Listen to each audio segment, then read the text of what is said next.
भारत और अमेरिका के बीच एक बड़ी व्यापारिक डील फाइनल हुई है, जिसे दोनों देशों के रिश्तों और आर्थिक तरक्की के लिए एक मील का पत्थर बताया जा रहा है। लेकिन जहां दिल्ली और वॉशिंगटन में जश्न की तैयारी है, वहीं देश की सड़कों पर एक बार फिर ट्रैक्टर उतरने को तैयार हैं। एक तरफ आत्मनिर्भर भारत का नारा है और दूसरी तरफ अमेरिकी कृषि उत्पादों के लिए दरवाजे खोले जा रहे हैं।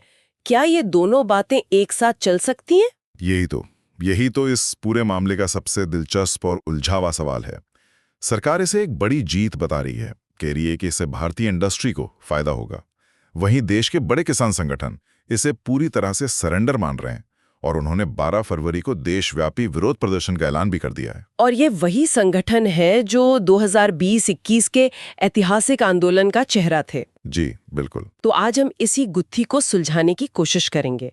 हम समझेंगे कि इस ट्रेड डील में आखिर ऐसा क्या है जिसे लेकर इतना हंगामा है, सरकार के दावे क्या हैं और किसानों की असली चिंताएं क्या हैं। चलिए इस मामले की गहराई में उतरते हैं। ठीक है, तो सबसे पहले एकदम बेसिक से शुरू करते हैं। इस भारत अमेरिका ट्रेड डील में कृषि को लेकर असल में क्या शर्तें हैं? मतलब कौन सी चीजें भारत में आएंगी और किन शर्तों पर? देखिए, समझौते की जो जानकारी सामने आई है ना, उसके मुताबिक भारत कई अमेरिकी कृषि उत्पादों पर टैरिफ यानी इंपोर्ट पर लगने वाला टैक्स। हाँ बिल्कुल, आयात पर लगने वाला टैक्स, उसे या तो बिल्कुल खत्म कर देगा या बहुत ही कम कर देगा।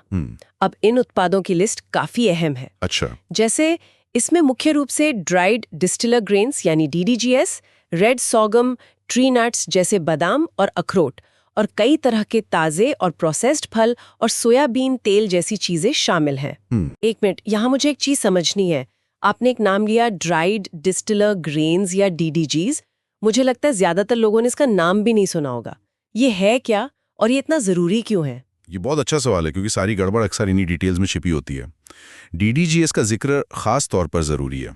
असल में जब मक्के से इथेनॉल बनाया जाता है तो उसके बाद जो प्रोटीन से भरपूर प्रोडक्ट बचता है उसे DDGS कहते हैं। ओके। अमेरिका में ये बहुत बड़ी मात्रा में बनता है और जानवरों के चारे के तौर पर इस्तेमाल होता है, खासकर पोल्ट्री और पशु आहार में, और ये वहां बहुत सस्ता है। तो अगर ये भारत में बिना टैक्स के या बहुत कम टैक्स पर आया तो इसका सीधा असर हमारे मक्का उगाने वाले किसानों पर और देश की पूरी पशु आहार बनाने वाली इंडस्ट्री पर पड़ेगा।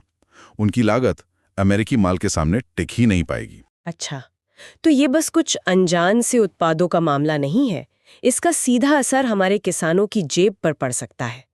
लेकिन सरकार तो लगातार यही कह रही है कि उसने किसानों के हितों की पूरी रक्षा की है। उनका तर्क है कि जो सबसे संवेदनशील उत्पाद हैं उन्हें छुआ तक नहीं गया है। बिल्कुल, सरकार का यही आधिकारिक पक्ष है। वाणिज्य मंत्रालय का कहना है कि गेहूं, चावल, डेयरी उत्पाद, पोल्ट्री और मक्का, मतलब जो सबसे जरूरी और संवेदनशील कृषि उत्पाद हैं, उन्हें इस डील से पूरी तरह बाहर रखा गया है। अच्छा। सरकार की भाषा में कहें तो उन्होंने इन मुद्दों पर एक रेड लाइन खींच दी थी जिसे पार नहीं किया गया।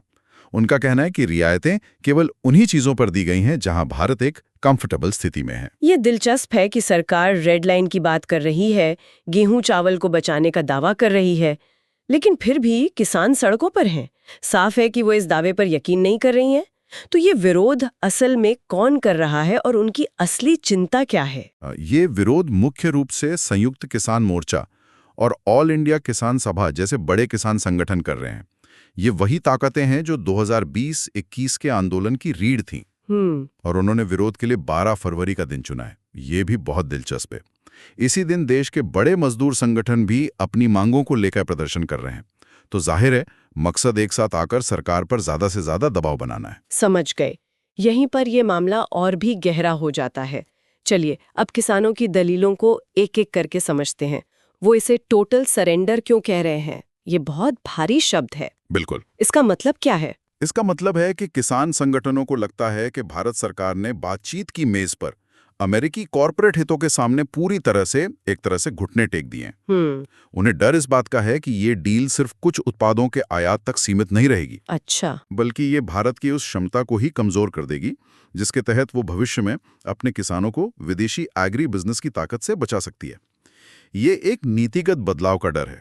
ठीक है, ये तो हुई नीति की बात, लेकिन जमीनी स्तर पर एक आम किसान को किस बात का डर है? आपने सस्ते आयात का जिक्र किया, शायद यही उनकी सबसे बड़ी चिंता है। बिल्कुल, ये उनकी सबसे बड़ी और व्यावहारिक चिंता है। इसे समझने के लिए हमें अमेरिका के खेती करने के तरीकों को देखना होगा। वहाँ खेती बहुत बड़े बड़े फार्म्स पर होती है, मतलब हजारों एकड़ में, और वहाँ की सरकार अपने किसानों को हर साल अरबों डॉलर की भारी सब्सिडी देती है। ओहो। इसका नतीजा ये होता है कि वहाँ फसल उगाने की लागत बहुत कम हो जाती है।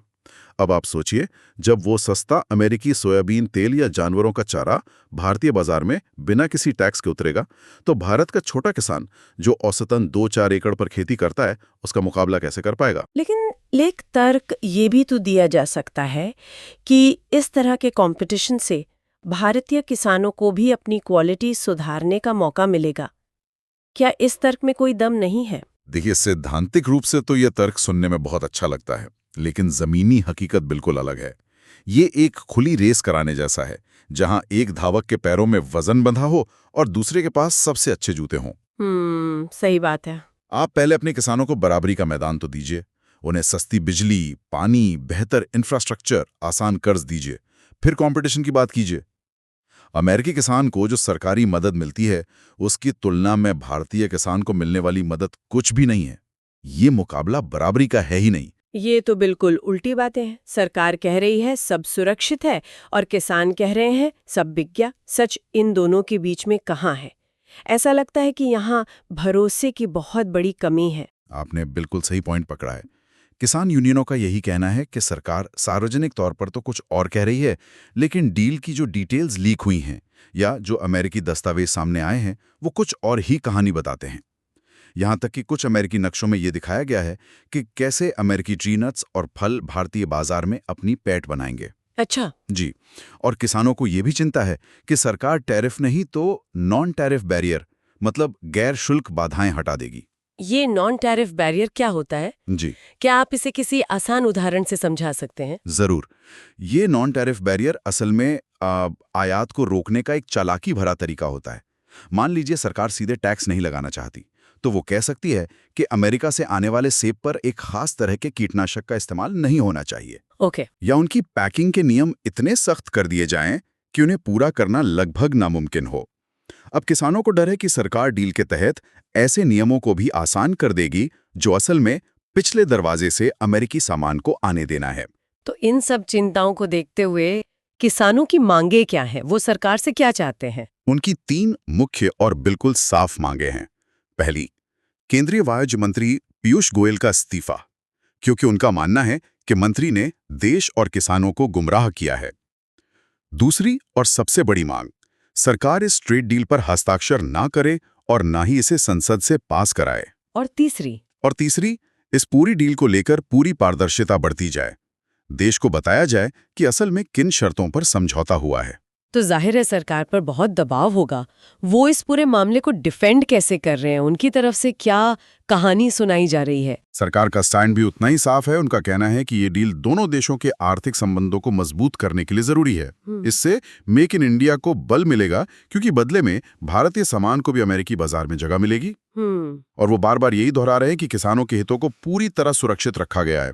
उनका एक और तर्क है कि अंतर्राष्ट्रीय व्यापार समझौते हमेशा लेन देन पर आधारित होते हैं, जहां कुछ रियायतें देनी पड़ती हैं ताकि दूसरे सेक्टर्स में बड़ा फायदा मिल सके। और इस राजनीतिक खींचतान में विपक्षी दलों का क्या रुख है?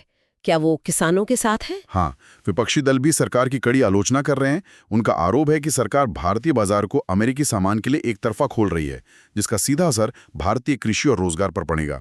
उन्होंने इस मुद्दे पर संसद में पूरी बहस की मांग की है। अगर हम इसे एक अलग नजरिए से देखें तो ये सब कुछ अचानक नहीं हो रहा है। 2020-21 का किसान आंदोलन हम सब ने देखा है, जो बहुत बड़ा और लंबा चला था। उस आंदोलन की यादें अभी भी ताज़ा हैं। क्या ये मौजूदा विरोध उसी की एक कड़ी है? बिल्कुल। उस ऐतिहासिक संदर्भ के कारण ही कृषि से जुड़ा कोई भी मुद्दा भारत में आज इतना ज्यादा संवेदनशील हो जाता है। सरकार उस आंदोलन के बाद से ही इस मुद्दे पर बहुत सतर्क रही है, लेकिन ये डील एक बार फिर उन्हीं पुरानी आशंकाओं को हवा दे रही है। ये मामला सिर्फ कुछ फसलों के आयात निर्यात का नहीं है, ये देश की एक बहुत बड़ी आबादी की आजीविका से सीधे तौर पर जुड़ा है। तो अंत में अगर हम दोनों पक्षों को देखें तो इस डील के संभावित प्रभावों को लेकर भविष्य की दो बिल्कुल अलग-अलग तस्वीरें दिख रही हैं। हाँ, दो स्पष्ट और एक दूसरे से बिल्कुल अलग तस्वीरें हैं। एक तरफ किसान संगठनों और आलोचकों का तर्क है कि इससे देश के छोटे और सीमांत किसान तबाह हो जाएंगे, जो देश के कुल किसानों का 85% से ज्यादा हैं।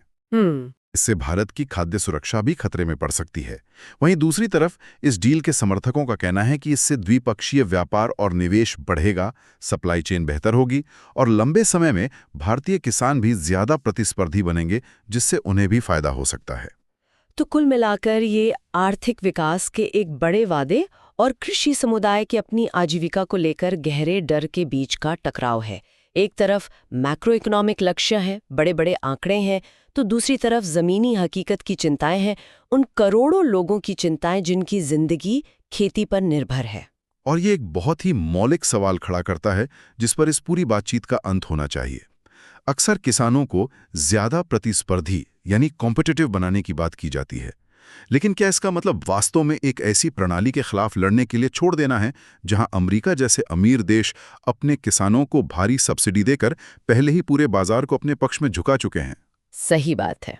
ये सोचने वाली बात है कि कोई भी देश वैश्विक व्यापार की दौड़ में शामिल होते हुए अपनी खाद्य सुरक्षा और अपने सबसे कमजोर किसानों की आजीविका के बीच सही संतुलन कैसे बनाता है। इस डील का भविष्य इसी संतुलन को साधने पर टिका है।